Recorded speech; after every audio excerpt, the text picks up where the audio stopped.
రకాల ఎనాలిసిస్ చేసినాం. ఇప్పుడు ఇండిపెండెంట్ ఎక్స్పర్ట్స్ అడ్వైజరీ కమిటీ ఇచ్చిన నివేదికను సభలో పెట్టి చర్చ చేసి తద్వారా మీ అభిప్రాయాలు అందరూ కూడా పరిగణలోకి తీసుకుంటాం. వాళ్ళకి చిత్తశుద్ధి లేదని, అఖిలపక్షానికి నాయకుడు లేడు, ఆయన నిద్రపోతున్నాడు పాపం, పిల్లలేమో ఉబలాట పడుతురు, ఆ పిల్లలకేమో కోతులకు కొబ్బరికి చెక్క దొరికినట్టు ఆయన ఇంట్లో వండుకోతోటి ఆ కుర్చీలో కూర్చున్నామని ఆ కోతులన్నీ దుంకులాడుతున్నాయి. ఆ కోతులను పెట్టుకొని ఏడిగిపోతావు? తాను జడివిన కోతి వనవల్ల జడిచాయని వెనకటికో సామెత ఉంది, తెలుసు కదా. ఇంకో తోకపారితే ఆయన చెప్పనే చెప్పిన మేము సహకరించామని, ఇంకెవరిని తెచ్చుకోవాలి? ఎంఐఎం ఎట్లాగో ఎంపీ ఉన్నాడు పార్లమెంట్లో, ఆయన సహకారం ఎట్లాగో రేపు తీసుకుంటాము.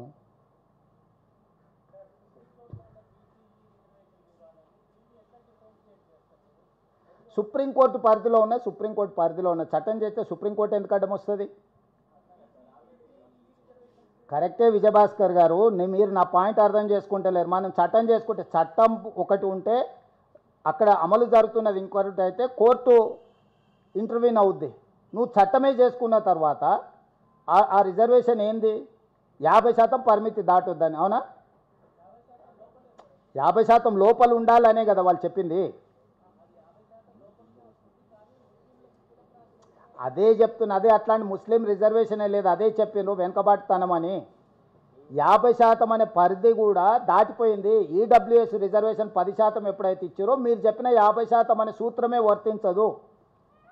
50% అనే మూల సూత్రం ఏదైతుందో అది కాలం చెల్లిపోయింది. ఎప్పుడైతే పార్లమెంట్లో ఈడబ్ల్యూఎస్ 10% రిజర్వేషన్ ఇచ్చిందో ఆ 50%కి 10% తోడైంది. ఆల్రెడీ 60% రిజర్వేషన్ అమలు జరుగుతుంది.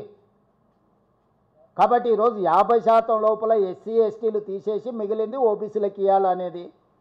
ఆ ఓబీసీలలో 4 క్యాస్ట్ల బదులు 5 అయినాయి, 5 వర్గాలు అయినాయి, ABCDE. చెయ్యొచ్చు, ఎవరైనా చేయొచ్చు, కోర్టులో ఉంది. దాన్ని మనమేం చేస్తాం? అపోహలు ఉంటాయి కొన్నిసార్లు, మీరు చాలా విషయాలలో అపోహలు ఉంటాయి. ఆ అపోహలలో వాళ్ళు కోర్టుకు పోయారు, కోర్టు డిసైడ్ చేస్తారు, మనమేం చేస్తాం దానికి? ఆల్రెడీ కోర్టుకు సబ్జూడిస్ అయిన ఇష్యూస్లో మీరు మాట్లాడడానికి ఏం లేదు, నేను మాట్లాడడానికి ఏం లేదు. కొంతమంది వితండవాదులు ఎప్పుడు కొన్ని వాదిస్తుంటారు, దాన్ని కోర్టే జవాబు చెప్తుంది. మీరు చెప్పలేరు, నేను చెప్పలేరు. నేను ఒకవేళ సుప్రీంకోర్టు చీఫ్ జస్టిస్ని అయితే డెఫినెట్గా చెప్తా మీరు అడిగింది.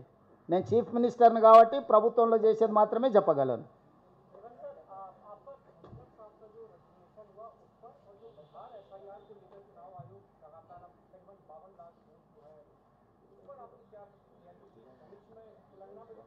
नहीं, जो धनखड़ जी का रिजिग्नेशन अब किस लिए किया मुझे पता नहीं, वो अनफॉर्चुनेट।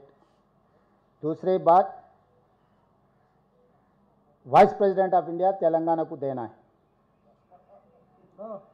क्योंकि पिछले बार हमारा वेंकैया नायडू था राष्ट्रपति